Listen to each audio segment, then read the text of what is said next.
Assalamualaikum warahmatullahi wabarakatuh. Kami dari kelompok 8 ingin mempresentasikan proyek dasar-dasar matematika. Sebelumnya, perkenalkan nama saya Azara Zulanida dengan NIM digit terakhir 190. Perkenalkan, nama saya Deswita Betaria Alma dengan NIM 3 digit terakhir 211. Perkenalkan, saya Kansa Gaida Khairunisa dengan 3 digit terakhir 212. Perkenalkan, saya Nisrina Salis Nafia dengan NIM 3 digit terakhir 217. A few moments later. Yang pertama, pembuktian tak langsung, yaitu kontradiksi. Kontra memiliki arti bertolak belakang atau berlawanan. Sama halnya, implikasi ekuivalen dengan kontraposisi. Ternyata, negasi atau kebalikan dari implikasi ekuivalen dengan sebuah pernyataan lain. Berikut adalah bentuk pernyataan yang ekuivalen dengan negasi dari implikasi. Negasi P maka Q sama dengan P dan negasi Q.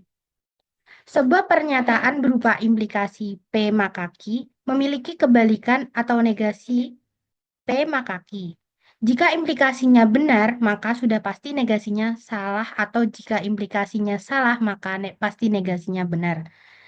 Pada pembuktian kontradiksi, kita ingin membuktikan bahwa pernyataan P maka Q benar. Caranya yaitu dengan membuktikan bahwa negasinya merupakan pernyataan yang salah. Agar menyatakan bahwa negasinya salah, maka kita asumsikan dulu negasinya itu benar. Selanjutnya, kita buktikan asumsi tersebut dan tarik sebuah kesimpulan. Selanjutnya ada kontraposisi. Kontraposisi adalah pembuktian yang memanfaatkan prinsip logika matematika, yaitu P. Artinya, kalau mau membuktikan pernyataan P akan menghasilkan pernyataan Q itu benar, maka buktikan saja pernyataan Q menghasilkan bukan P. Contoh, implikasi P maka Q, jika terjadi hujan, maka tanah akan basah. Kontraposisi negasi Q maka negasi P. Jika tanah tidak basah, maka tidak terjadi hujan. Hukum aljabar proporsi atau aturan penggantian dibagi menjadi 11. Yang pertama yaitu hukum idempotent, yang kedua hukum asosiatif, yang ketiga hukum komutatif, yang keempat hukum distributif, yang kelima hukum identitas, yang keenam hukum komplement, yang ketujuh hukum transposisi, yang kedelapan hukum implikasi, yang kesembilan hukum ekivalensi, yang ke-10 hukum eksportasi, yang ke-11 hukum De Morgan. Selanjutnya aturan penyimpulan, yang pertama modus ponens, yang kedua modus tollens, yang ketiga silogisme, yang keempat destruktif silogisme, yang kelima konstruktif dilema, yang keenam destruktif dilema, yang ketujuh simplikasi, yang kedelapan adisi, yang kesembilan konjungsi. Kuantifikasi.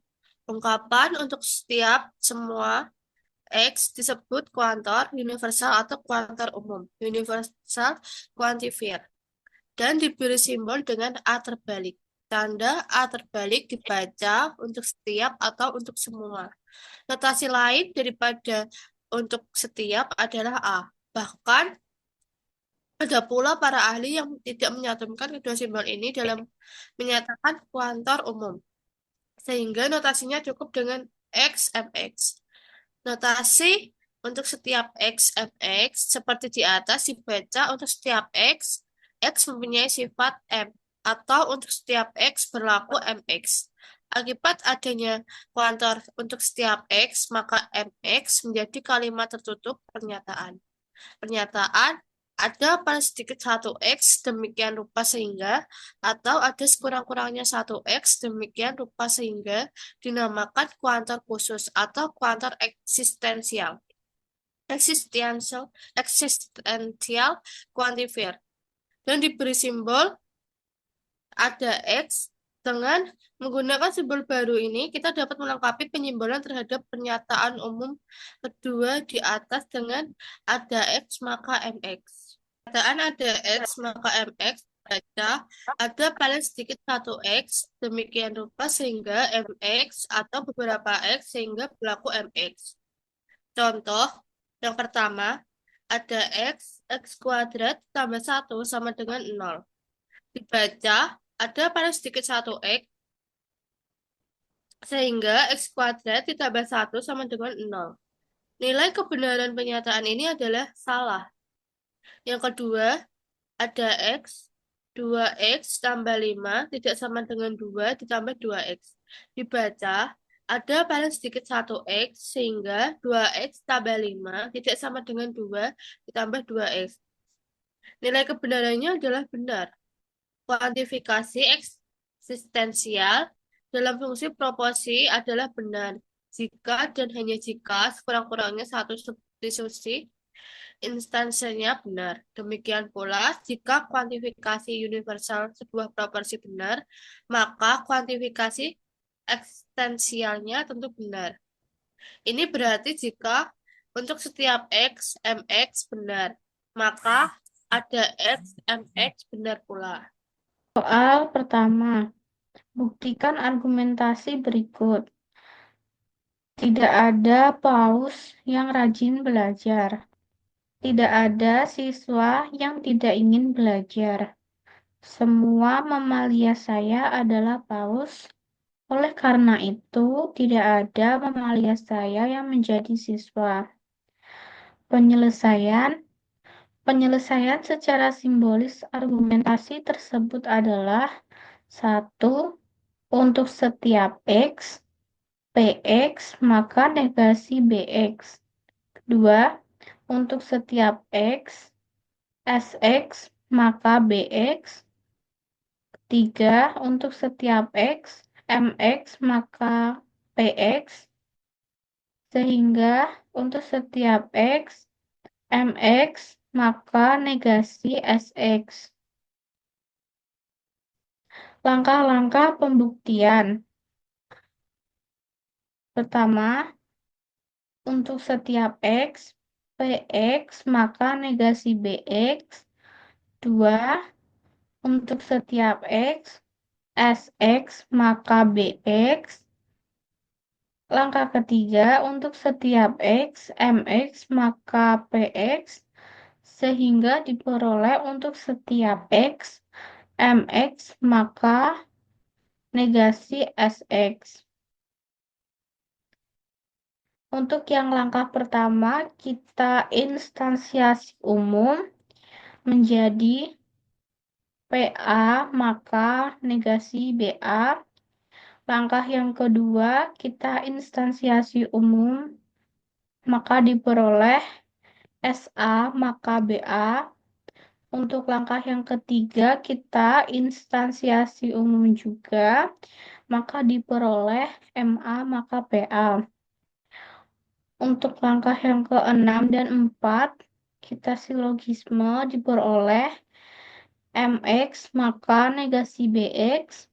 Untuk langkah yang ke-5, ditransposisikan, maka diperoleh negasi BA, maka negasi SA. Langkah yang ke-7 dan 8 di silogisme diperoleh MA, maka negasi SA. Langkah yang ke-9 kita generalisasi umum, maka diperoleh untuk setiap X, MX, maka negasi SX. Sehingga dapat disimpulkan bahwa pernyataan ini benar. Pada soal yang kedua, terdapat soal semua model adalah pemakai Hills, di mana model sebagai subjek dan pemakai Hills sebagai predikat. Beberapa siswa SMA adalah model dengan siswa sebagai subjek dan model sebagai predikat. Oleh karena itu, siswa SMA adalah pemakai Hills. Siswa SMA-nya adalah subjek dan pemakai Hills adalah predikat. Penyelesaiannya dimisalkan MX adalah model, HX adalah pemakai Hills, dan SX adalah siswi SMA. Penyelesaian secara simbolis yaitu untuk setiap X, MX, maka HX, ada X di mana SX dan MX, maka SX dan HX. Langkah-langkah penyelesaiannya yaitu premis 1, Untuk setiap X, MX, maka HX. Premis kedua ada X, SX, dan MX. Kemudian didapatkan ada X, SX, dan HX. Kemudian pada premis 3 ada SA dan MA. Pada premis 4 didapatkan MA maka HA dari instansiasi khusus premis 2. Kemudian yang kelima ada MA dan SA didapatkan dari instansiasi umum premis 1. Kemudian pada langkah ke-6 didapatkan MA dari komutatif premis ketiga. Pada langkah ke-7 didapatkan HA dari simplikasi premis ke-5. Pada langkah 8 didapatkan SA dari modus ponen premis ke-4 dan ke-6 yaitu MA maka HA dan MA. Pada langkah ke-9 didapatkan SA dan HA dari konjungsi premis ke-7 dan 8 yaitu HA dan SA. Pada langkah terakhir ada X, SX, dan HX didapatkan dari generalisasi khusus pada premis ke-9. Karena hasil akhirnya sesuai dengan kesimpulan, yaitu ada X, yaitu SX dan HX, maka pembuktian ini dapat dibuktikan secara valid. Sekian presentasi dari kami. Semoga bermanfaat. Apabila ada salah kata, mohon dimaafkan. Wassalamualaikum warahmatullahi wabarakatuh.